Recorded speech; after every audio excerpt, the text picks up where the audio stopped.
Hello everybody and welcome back to another not applicable Formula 1 video. I hope that you're well. I hope you're ready for Brazil, which is probably in like a couple of hours time after this video. But I just wanted to delve into 2022 a little bit.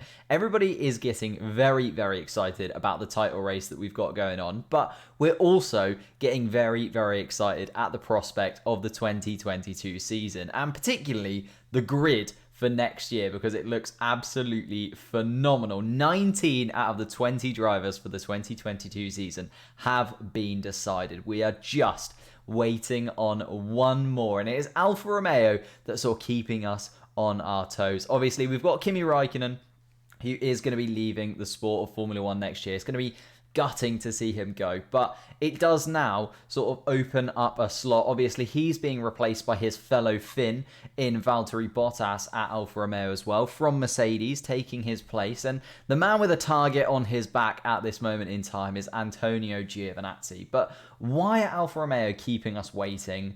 And when will we actually get to know their decision for 2022? So I want to have a little chat about you, about who you maybe think is going to be in that seat and when you think we might hear about it. Because the dominoes started to fall around about late August, early September. Many drivers were confirmed for their seats or told that they were going to be moving on at that point.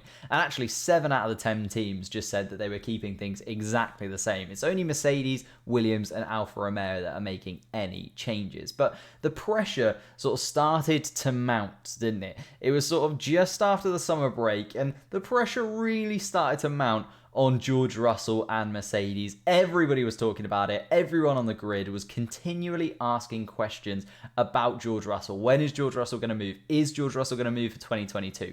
And it was putting a lot of strain on the Mercedes team. You know, the Mercedes team, I think, were getting a little bit frustrated about the amount of news surrounding Valtteri Bottas, George Russell, who was going to be with Hamilton next season, and how it was going to play out throughout the rest of the grid. And I think Mercedes knew that they needed to announce this as quickly as possible, because they really did not need that pressure on them whilst they were also battling for a title with Lewis Hamilton and in the constructors as well. Like, it is incredibly close between Verstappen and Hamilton still, and Mercedes and Red Bull are only a point separated.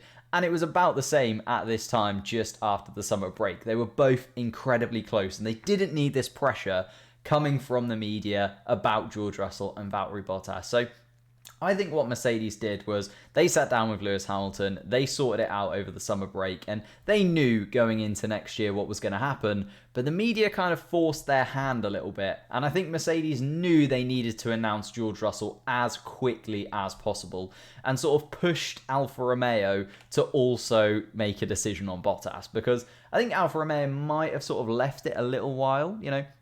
Alfa Romeo could have easily let both of their seats hang in this limbo for the season like they have done with the seat for Giovinazzi. They could have easily done that with both seats, but I think Mercedes were like, look, we need to announce George Russell. Can you please just do us a favour and tell us whether or not you are going to take Valtteri Bottas? Because we need to find him a seat. We can't leave Valtteri Bottas hanging for that amount of time in the season. There's going to be way too much media attention on that.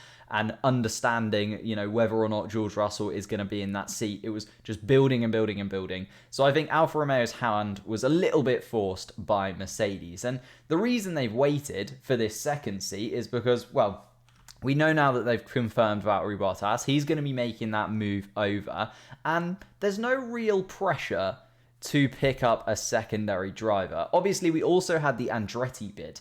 Now, I think this was a really big turning point for Alfa Romeo in the season. The Andretti bid, it looked like they were ready to purchase a majority of the stake in Sauber's controlling company. Obviously, we've seen Andretti before. They're American-based. They're in IndyCar at the moment. I think they're in Formula E as well, if I got that correct. And looking into getting Formula One for a very, very long time. Like, they've been in and around various Formula One teams for a little while, trying to find a little inkling to get into the Formula One grid. And personally, I think Sauber is pretty much perfect for anybody who wants to join the Formula One franchise, because they've got all the resources ready and raring to go. Sauber have been a stalwart of Formula One for a little while now. They've got connections with lots of different teams over the grid. They've made lots and lots of friends throughout the grid.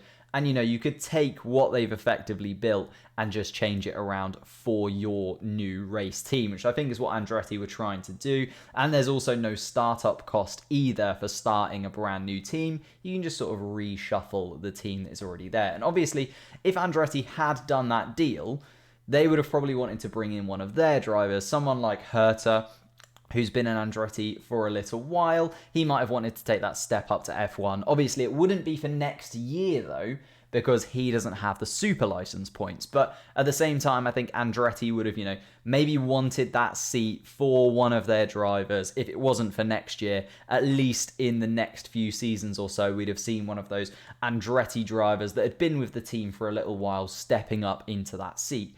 But that deal's slowly slided away, and it seems like it's fallen flat over the last few weeks, effectively come to nothing.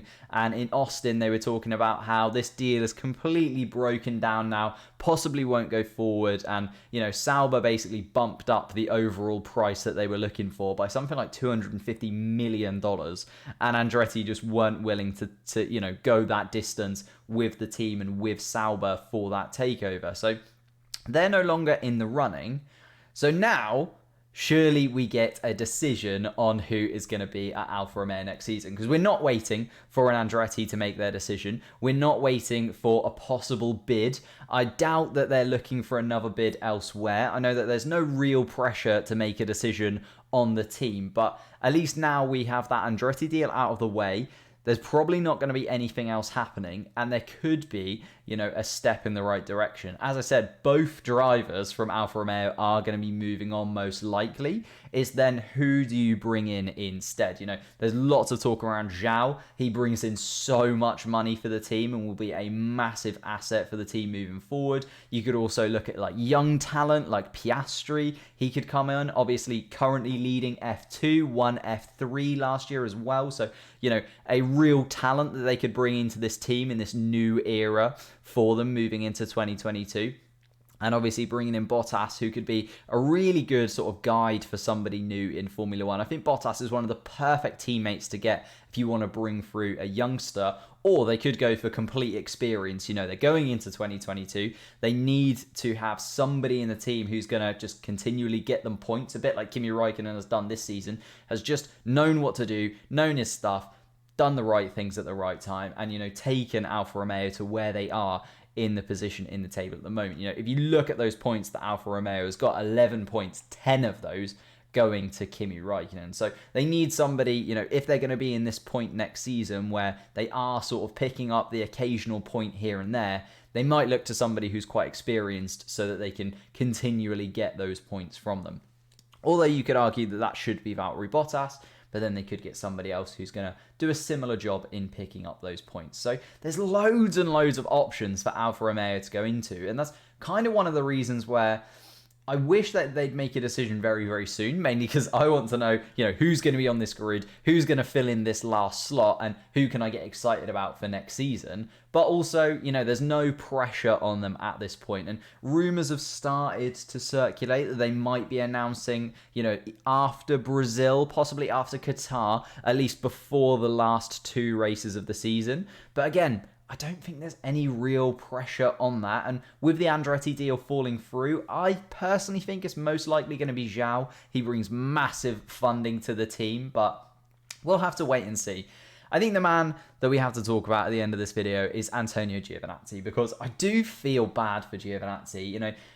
Don't get me wrong, I don't think, he's a future world champion or anything, but I think he's very, very capable, and I think he's been quite unlucky this year. He's only 27 and has shown real progression over the course of this season, in my opinion. I don't really think that 1 point for the Alfa Romeo team out of all of the races he's had this season is like a good show for how good he has been at times. It doesn't really reflect his performances overly well for me. If you look at his finishes, he's got obviously that 10th position, which got him the point. He's then got 4 11th place finishes, 2 12th places, another 4 13th place finishes. So he's been so close to the point so many times that 1 point just doesn't really reflect how close he could have been and how many points he could have picked up for Alfa Romeo had things just gone a little bit in his way. He's had so many incidents not go his way. He's had safety cars not go his way, red flags not go his way. He's had strategy calls from the team that have been absolutely abysmal and, you know, has really cost him points along the line. Don't get me wrong, as I said, I don't think he's going to be a future world champion. I don't think we're looking at the next great driver in Formula One in Antonio Giovinazzi. But I do think he could do a job. And moving into 2022 with all the regulation changes, he could definitely be a consistent driver for any team on the grid. It's just whether or not Alfa Romeo decide to keep him in the team. But that's what I'd love to find out from you. Do you think Giovinazzi will be in the sport next year? Who do you think will replace him? And if somebody is going to replace him, or even not, when do you think we're going to have this confirmation of 2022? Because Alfa Romeo are leaving us hanging. I just need to know. Maybe we will know during Brazil. If we do, I will definitely be talking about it. Friday, we've got qualifying, sprint qualifying on Saturday. Sunday, we are live for the race as well.